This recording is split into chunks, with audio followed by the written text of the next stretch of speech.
ایسے رہو کہ ساری دنیا سے آپ جتنے لوگ آپ سے ملے سب آپ سے محبت کرو، کسی کا خیال رکھو، کسی کی دعائیں لو، کسی کی خدمت کرو۔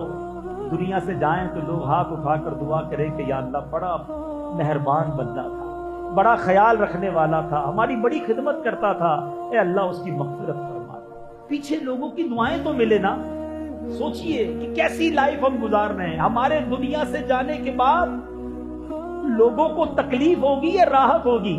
بزرگان دین بڑی پیاری بات کرتے ہیں، بندہ جب دنیا میں آتا ہے نا، بچہ روتا ہوا آتا ہے نا، جب بچہ روتا ہے تو لوگ ہنستے ہیں، فرماتے دنیا میں آتے ہو تو تم رو رہے ہوتے ہو اور لوگ ہنس رہے ہوتے ہیں، مگر دنیا سے ایسے جانا کہ تمہارے چہرے پہ مسکراہٹ ہو اور لوگوں کی آنکھوں میں آنسو ہے۔ کیا بندہ تھا جو چلا گیا، کیسا شخص تھا ہمارا مہربان، ہمارا خیال رکھنے والا، جب ملتے دعائیں دیتا، جب ملتے حوصلہ بڑھ جاتا تھا، مگر کیا ایسی زندگی ہم گزار رہے ہیں؟ سوچنے والی بات۔ تو آج غور کر لیجئے کہ میں اپنے رشتہ داروں کے لیے، اپنی فیملی کے لیے، اپنے پڑوسیوں کے لیے، اپنے دوستوں کے لیے، مسجد میں آتا ہوں تو نمازیوں کے لیے، دعوت اسلامی کا کام کرتا ہوں تو اپنے ساتھ مدنی کام کرنے والوں کے لیے میں ٹینشن ہوں، یہ میری وجہ سے انہیں سکون ہے؟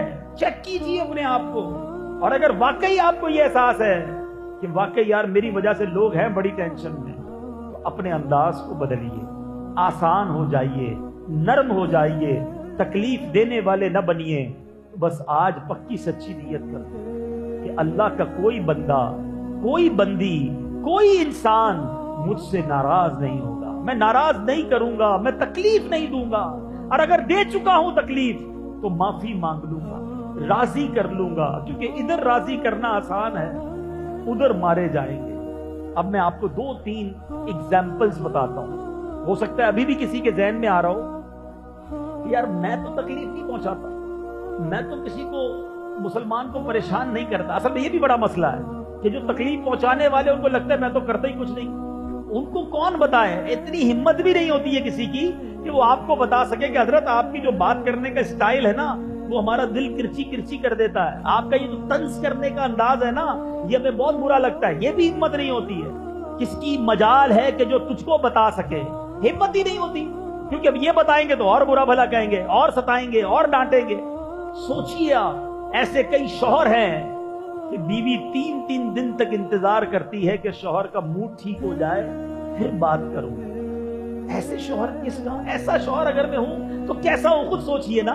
اتنا خوف گھر میں، اولاد باپ سے بات کرنے کے لیے انتظار کر رہی ہوتی ہے کہ کب والد کا موڈ ٹھیک ہو جائے پھر بات کرے، ورنہ ابھی بات کرنی ہے تو گالیاں ہی پڑنی ہیں۔ یہ باپ اپنے بارے میں سوچے میں کتنا برا انسان ہوں۔ اسی طرح سیٹھ سے اب نوکر بات کرنے میں کئی دن تک سوچتا ہے کہ یار آج صاحب کا موڈ ٹھیک نہیں ہے، آج بات نہیں کرنا ورنہ خیر نہیں ہے، اور یہ کہہ بھی نہیں سکتا کہ حضرت آپ کے موڈ کی وجہ سے بات نہیں کر رہا ہوں۔ اتنی ہمت تو نہیں کرے گا نا کوئی۔ تو ایک یہ بھی پرابلم ہے کہ جس کا مزاج ایسا ہے، تنگ کرنے والا، ڈانٹنے والا، جھاڑنے والا، اس کو سمجھا بھی کوئی نہیں سکتا، اور وہ بھی سمجھ رہا ہوتا ہے میں تو بالکل ٹھیک ہوں، آئی ایم اوکے۔ نہیں جناب، آپ اوکے نہیں ہیں، آپ سے بڑی تکلیف ہے، آپ سے بڑی ٹینشن ہے، مگر پرابلم یہ ہے کہ یہ تکلیف بتانے کے لیے بھی کسی میں ہمت نہیں ہے۔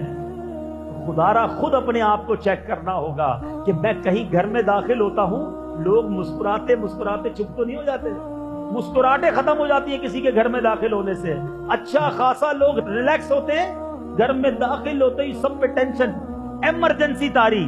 اب بندہ خود سوچ لے کہ میں گھر کا فرد ہوں یا پولیس انسپیکٹر ہوں، گھر میں جاتے ہی سب ٹینشن میں آ گئے، جلدی کھانا لگاؤ ورنہ خیر نہیں ہے، کپڑے استری کر دو ورنہ ابو نے چھوڑنا نہیں ہے، جلدی جوتے پالش کرو ورنہ بڑے بھائی نے ناراض ہو جانا ہے۔ ارے بڑا بھائی ہے، والد ہے، یا کوئی پولیس انسپیکٹر ہے؟ اپنے بارے میں سوچیں کہ میں جدھر جاتا ہوں لوگوں پر خوف طاری ہو جاتا ہے، وہ انسان اچھا نہیں ہے۔ آپ جدھر جائیں لوگوں کے چہروں پر مسکراہٹ آ جائے، کمفرٹ ہو جائے، آسانی محسوس ہو، گھر والے کہے ابو آ گئے، بھائی آ گیا ہے، ماں کہے میرا بیٹا آ گیا، ادھر تو سارے ٹینشن میں ہوتے ہیں۔ اپنے آپ کو چیک کیجیے۔ اور اب میں 2-3 ایگزامپل دے کر بیان کو ختم کرتا ہوں۔ مثال کے طور پہ اب عادت ہے نا، کسی کے گھر گئے اور وہاں جا کر جناب کسی نے دعوت پر بلایا، ایک تو اس نے مہربانی کی ہمیں بلایا، ہم کیا بنے؟ مہمان۔ مہمان کے آداب ہیں کہ جدھر بٹھائے ادھر بیٹھ جائیں، گھر میں کھانے میں عیب نہ نکالے، فرمائشیں نہ کرے، مگر ادھر ایسے مہمان ہیں کہ ان کو مہمان بنا لے، اب اپنی خیر نہیں ہے، جو گھر میں جاتی انہوں نے شروع ہو جانا ہے، یار ابھی تک وہی پرانے ہی صوفے ہیں، میں 5 سال پہلے آیا تھا تب بھی تم نے کلر کرنے کا کہا تھا، ابھی تک کلر نہیں کروایا، یار پنکھا تو دیکھو تمہارا کتنی آواز کر رہا ہے، باہر میں نے موٹر سائیکل کھڑی دیکھی ابھی تک وہی پھٹیچر موٹر سائیکل لے کے رکھی ہے۔ ارے بھائی بندہ بولے میں نے آپ کو کھانے کے لیے بلایا ہے، اپنے گھر کا انسپیکشن کے لیے نہیں بلایا۔ اچھا اب جب کھانا آیا تو نہیں یار میں تو چاول نہیں کھاتا، اب صاحب کے لیے روٹی ڈھونڈ کے لاؤ، میں تندور کی روٹی سے پرہیز کرتا ہوں، سلائس کھاتا ہوں، اب سلائس گھر میں نہیں ہے اس کے لیے سلائس لے کر آؤ، میں اچھا کولڈ ڈرنک کا انتظام نہیں ہے مگر پہلے ہی کہہ دیا میں تو ڈائٹ بوتل پیتا ہوں، چلو بھائی اب وہ شرمندہ بھگا رہا ہے کسی کو ڈائٹ بوتل، حالانکہ ہونا یہ چاہیے کہ جو دسترخوان پر آ گیا اس کے سوا کچھ نہ منگوائے، ہو سکتا ہے وہ گھر میں نہ ہو۔ ایک بار مجھے یاد ہے ایک صاحب نے، ہم کھانے پر بیٹھے تو میزبان سے کہا کہ ٹیشو پیپر لائیے، اچھا ہر بندہ سمجھتا ہے ہر گھر میں ٹیشو ہوگا، نہیں ہوتا، اس بیچارے نے شرم کے مارے باہر گیا، بچے کو پیسے دے بیٹا جاؤ بھاگ کے جلدی سے ٹیشو پیپر لے کر آؤ۔ اب سوچیے آپ کی چھوٹی سی فرمائش نے اس کو شرمندہ کر دیا، یہ نہیں ہونا چاہیے۔ جو دسترخوان اگر پسند ہے تو کھا لیجیے، اگر آپ کا مزاج نہیں ہے، نبی پاک علیہ السلام کا انداز یہ ہوتا کہ کھانا پسند نہ ہوتا تو ہاتھ روک لیتے، عیب نہ نکالتے، لیکن آج کسی کو مہمان بنا لے وہ مہمان میزبان کے لیے ٹینشن بن جاتا ہے، ایسا کیوں؟ حالانکہ یہاں تک لکھا کہ آپ کو جدھر بٹھائے ادھر بیٹھے، میزبان جہاں کہے نا حضور آپ اس صوفے پہ بیٹھ جائیں ادھر ہی بیٹھ جائیں، بندہ کہ نہیں ہے ذرا میں ادھر بیٹھوں گا، کیا پتا اس کو وہاں نہ بٹھانا ہو، آپ کو وہاں بیٹھیں گے تو گھر کی بے پردگی ہونی ہو، وہ صوفے کا کور ہی پھٹا ہوا ہو، تو بیچارے نے اوپر چادر رکھی ہو، اپنا عیب چھپایا ہو، مگر آپ جا کر وہاں بیٹھ رہے۔ اپنی عادت بنائیں۔ آپ بتائیے ہے بڑی باریک سی بات، مگر کیا ہم کسی کے مہمان بنتے وقت یہ خیال کرتے ہیں کہ اس کو ٹینشن نہ ہو؟ کوئی ڈیمانڈ نہیں ہونی چاہیے بالکل، اور آخر میں دعائیں دے کر آئیں، عیب نکال کے نہ آئیں۔ پرابلم یہ کچھ لوگوں کا کام ہی عیب نکالنا ہے، ان سے ہاتھ ملاؤ تو ایسا لگتا ہے کانٹا چبھو دیتے ہیں، بندہ بولے نہ ہی ہاتھ ملاتا تو اچھا تھا یار۔ جب ملتے ہیں کوئی نہ کوئی طنز، کوئی نہ کوئی، کبھی امامہ نہ پہنو تو کہتے ہیں آج امامہ نہیں پہنا، کبھی امامہ پہنو تو یہ والے رنگ کا کیوں پہنا ہے؟ یار تم مسکراتے نہیں ہو، زیادہ مسکرائے تو ہر وقت مسکراتے رہتے ہو، بندہ بولے کروں کیا اس کے سامنے، اتنی ٹینشن؟ تو ایسے نہ بنے۔ کیا لوگوں میں خوبیاں نہیں ہوتی؟ ایک مثال بڑی پیاری ہمارے نگران شورا دیتے ہیں، 2 قسم کی مکھی ہوتی ہے، یاد رکھیے، ایک ہوتی ہے گھریلو مکھی اور ایک ہوتی ہے شہد کی مکھی، ٹھیک ہے نا؟ گھر میں بھی مکھیاں ہوتی ہیں، گھر کی مکھی کہاں بیٹھتی ہے؟ گھر کی مکھی ڈھونڈ کر گندگی پر بیٹھے گی، جدھر کچرا پڑا ہوگا نا گھر کی مکھی ہاؤس فلائی ادھر ہی جا کے بیٹھے گی۔ آپ کا کبھی جسم پہ کہیں زخم لگ جائے وہ زخم پہ آ کر مکھی بیٹھے گی، گندگی پر ہی مکھی بیٹھے گی۔ اور شہد کی مکھی کہاں بیٹھتی ہے؟ پھولوں پہ جا کر۔ آپ بنے شہد کی مکھی، جس میں جو خوبی ہے اس کو بیان کریں، لوگ آپ سے خوش ہوں گے، یار آپ ماشاءاللہ بیان بڑا اچھا کریں، آپ مسکراتے بڑا اچھا ہیں، آپ کا امامہ بڑا پیارا ہے، یار آپ ماشاءاللہ میں نے دیکھا پابندی سے مسجد میں آتے ہیں، خوش ہوگا نا انسان، تعریف کرو گے تو۔ مسجد میں 5 وقت آتا ہے، اس کو کہیں گے لیٹ کیوں آتے ہو یار، ٹائم پہ آیا کرو، ارے آ تو رہا ہے اس میں بھی تمہیں پرابلم ہے، یعنی طنز ہی کرنا ہے، عیب ہی نکالنا ہے، تو پرابلم تمہارے اندر ہے کہ تمہیں نظر ہی عیب آتا ہے، تمہیں کوئی خوبی نظر نہیں آتی، اپنا علاج کرواؤ۔ اسی طرح کسی مریض کی عیادت کرنے جائیں، ثواب کا کام ہے، بندہ کہتا ہے یار میں سنت پر عمل کرنے جا رہا ہوں، ضرور جائیے، مگر مریض کی عیادت کے بھی تو آداب ہے نا۔ مریض کی عیادت کے آداب کیا ہیں؟ کہ اس کے پاس جائیں تو اس کی حوصلہ افزائی کریں، اس کو دعائیں دیں۔ کچھ لوگ مریض کے پاس جا کر اس کو مزید بیمار کر کے آ جاتے ہیں، یار تم تو مجھے بہت بیمار لگ رہے ہو، تمہاری بیماری تو بہت بڑی لگتی ہے، اللہ خیر کرے پتہ نہیں کیا ہوگا۔ بندہ کہے یار یہ میرے کو مارنے آیا ہے یا مجھے دعا دینے کے لیے آیا ہے؟ یعنی جا کر مریض کو بھی تکلیف، او ہو اتنی ڈرپیں، اتنی ساری دوائیں، ہو کیا گیا تم کو؟ اللہ کے بندے مریض کو جا کر حوصلہ دینا ہوتا ہے کہ آپ فکر نہ کریں، سب خیر ہو جائے گی، اللہ بہتر کرے گا، گھبرانا نہیں، میں بھی آپ کے لیے دعا کروں گا، انشاءاللہ سب بہتر ہو جائے۔ یہ انداز کی بجائے الٹا ٹینشن، منع ہے کہ مریض کے سامنے ایسا منہ بھی نہ بنائے کہ جس سے مریض کو تکلیف ہو۔ لیکن یہ آداب پڑھے کس نے؟ اور باہر نکل کے کہتے ہیں یار میں تو سنت ادا کر کے آیا ہوں، بھائی آپ تکلیف دے کر آئے ہیں اس کو۔ پھر اسی طرح عیادت کے آداب میں یہ لکھا کہ بندہ مختصر وقت کے لیے بیٹھے، مریض زیادہ باتیں نہیں کر سکتا، اس کو آرام کرنا ہوتا ہے، بعض اوقات اس کو لباس چینج کرنا ہوتا ہے، تو اگر مریض چاہتا ہے کہ آپ بیٹھے تو الگ بات ہے، ورنہ چند منٹ بیٹھے اور چلے جائیں. لیکن کچھ لوگ گھنٹوں. اچھا ایک ہی سوال سب نے کرنا ہے، یار یہ بتاؤ ہوا کیا تھا؟ اب وہ بیچارہ پوری سٹوری سنائے کہ اس کو ابھی ایک گیا دوسرے کو، پھر دوسرے کا بھی یہی سوال ہوگا، یار تمہیں ہوا کیا ہے؟ کبھی کبھی تو جی چاہتا ہے موبائل میں ریکارڈ کر کے رکھ لے، جو آئے پلے کر دے، یہ ہوا تھا بھائی پورا سن لو. اچھا پھر دوسرا سوال، ڈاکٹر نے دوائیاں کون سی دی ہیں؟ بھائی تم کوئی ڈاکٹر ہو، کوئی MBBS کیا، کیوں بتاؤں تم کو دوائیاں کون سی دی ہیں؟ اچھا علاج کیا چل رہا ہے، ڈرپ کون سی لگائی ہے؟ ساری فائلیں کھولتے ہیں. بھائی تمہیں پڑھنے آتا نہیں، فائل میں لکھا کیا، خامخواہ ڈاکٹر بننا ہے، روب جھاڑنا ہے. تکلیف ہے یہ ساری چیزیں. سوچئے آپ، جب ابھی سمجھ نہیں آ رہا، جب آپ بیمار ہوئے ہوں گے اور آپ سے یہ سوال بار بار کیا جائے گا تو کتنی تکلیف ہوتی ہے. اچھا اس کے بعد کھڑے ہی نہیں ہوں گے، بیٹھے بندہ کروٹ بدلنا چاہ رہا ہے، سونا چاہ رہا ہے، مگر وہ کھڑے ہی نہیں ہو رہے.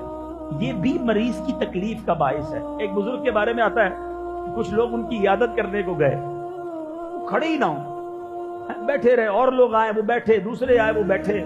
تو وہ کہتے ہیں حضور لگتا ہے کہ آپ کو تکلیف ہو رہی ہوگی، کافی سارے لوگ آ رہے ہیں، آپ کہیں تو میں کنڈی لگا دوں دروازے کی. کہا بیٹا بالکل کنڈی لگا دو، مگر باہر سے لگا دو. کہنے کا مقصد یہ تھا کہ تم بھی باہر جاؤ اور باہر سے کنڈی لگا دو. تو یہ بھی ہمیں احتیاط ہونی چاہیے کہ بعد میں مریض کو ہی نہ کہنا پڑے حضرت آپ بھی جائیں، مجھے آرام کرنی ہے.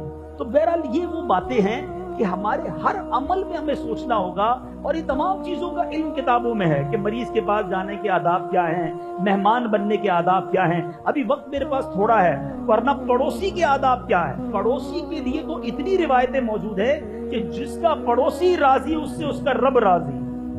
مگر آج ہمارے پڑوسیوں کا جو حال ہے، حالانکہ یہاں تک کہا گیا کہ جب گھر میں سالن بناؤ تو شوربہ زیادہ بناؤ تاکہ پڑوسیوں کو کچھ بھجوا دیا کرو.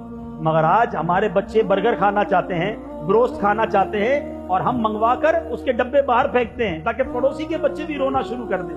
اگر پڑوسی غریب ہے تو ان قیمتی چیزوں کو اگر گھر میں منگوایا ہے تو اس کے ریپر، اس کی تھیلیاں گھر کے باہر نہیں رکھنا چاہیے. قیمتی فروٹ لائے ہیں یا تو پڑوسیوں کو بھی دیجیے، اور اگر نہیں دے سکتے تو اس کے چھلکے تو باہر نہ پھینکیں تاکہ پڑوس کے بچے ابو کو کہے کہ برابر والوں کے یہاں سیب آیا، ان کے یہاں آم آیا، ابو ان کے یہاں فلاں ہوٹل سے کھانا آیا، ہمیں بھی چاہیے. وہ غریب کدھر اپنے بچوں کو کھلا سکے گا؟ اگر مدد نہیں کر سکتے ہو، تعاون نہیں کر سکتے ہو تو تکلیف تو نہ پہنچاؤ. رات کو جناب گھر میں کام ہو رہا ہے، ڈرل مشین سے سوراخ ہو رہا ہے، کبھی جوس بنانا ہے، کبھی مسالہ پیسنا ہے تو گرینڈر مشین چل رہی ہے. کبھی نہیں سوچا کہ اگر فلیٹ میں رہ رہا ہوں تو نیچے والا کیسے سوئے گا، برابر والے کو تکلیف ہوگی کہ نہیں. ارے ہوتی ہو تو ہوتی رہے، ہمارا کام پورا ہونا چاہیے. نہیں میرے پیچھے اسلامی بھائیوں، پڑوسی کے حقوق کتنے ہیں. ایک بار نبی پاک پڑوسی کے حقوق بیان کر رہے تھے، صحابہ عرض کرتے ہیں کہ آقا نے اتنے حقوق بیان کیے کہ ہمیں ڈر لگنے لگا کہ نبی پاک کہیں پڑوسی کا وراثت میں حصہ بھی نہ بیان کر دیں. اتنے حق ہیں. مگر سچ بتاؤ ہمارے پڑوسی ہم سے خوش ہیں؟ کچرے کی تھیلی اس کے دروازے کے باہر، موٹر سائیکل اس کے دروازے کے باہر پارک، گھر میں پانی بہانا ہے اس کے گھر میں پانی جا رہا ہے، کوئی ٹینشن نہیں ہے کہ پڑوسی کو تکلیف ہوتی ہے کہ نہیں. آج ہم نے نیت کی ہے نیچے اسلامی بھائی، دوبارہ دہرا لیتے ہیں، آج کے بعد ہماری ذات سے کسی کو تکلیف نہیں ہوگی، تکلیف نہیں دیں گے. اور آج یہ بھی کرنا ہے، جو نہیں دیں گے اچھی بات ہے، جو دے چکے اس کا کیا ہوگا؟ اس کو اس سے معافی مانگے. کوئی چھوٹا نہیں ہوتا معافی مانگنے سے، معافی مانگ لیں. یقین کریں میں تحدیث نعمت کے لیے عرض کر رہا ہوں، تھوڑا عرصہ پہلے میں نے پڑوسی پر بیان کیا تو میری بھی ظاہر لائف بہت بیزی ہے، ٹریول بہت رہتا ہے، میں بہت کم ہی اپنے گھر رہتا ہوں. تو میں نے سوچا کہ یار میں تو پڑوسیوں سے ملا نہیں ہوں، اور پتہ نہیں پڑوسی راضی ہیں کہ نہیں، گھر والوں نے تنگ نہ کر رکھا ہو. تو الحمدللہ اس لیے بتا رہا ہوں کہ آپ کو یہ کرنا پڑے گا. میں نے کچھ تحفے خریدے اور میں اپنے ایک ایک پڑوسی کے گھر گیا، ان کا دروازہ بجایا. میں نے کہا مجھے نہیں پتا کہ میرے گھر والوں سے آج تک کوئی تکلیف آپ کو ہوئی کہ نہیں، مگر آج ہی میں نے بیان کیا ہے. میں نے خود کئی روایتیں پڑھی ہیں اللہ کی رضا کے لیے. اگر میرے کسی خاندان والے کی وجہ سے، گھر والے کی وجہ سے آپ کو تکلیف ہوئی ہے تو مجھے معاف فرما دیں. اتنے خوش ہوئے پڑوسی، اتنی دعائیں دی، میں نے کچھ تحفہ بھی پیش کر دیا. اس سے کیا گیا ہمارا؟ ایک محبت بڑھ گئی اور پیار بڑھ گیا. مصیبت میں یاد رکھیے گا جب آپ گھر پر نہیں ہیں نا اور آپ کے گھر پہ کوئی آفت آئے گی، سب سے پہلے جو ریئیکٹ کر سکتا ہے وہ آپ کا امیجیٹ پڑوسی کر سکتا ہے. بالکل برابر کے گھر والا آگ بجھانے میں، گھر پہ کسی کو ہاسپٹل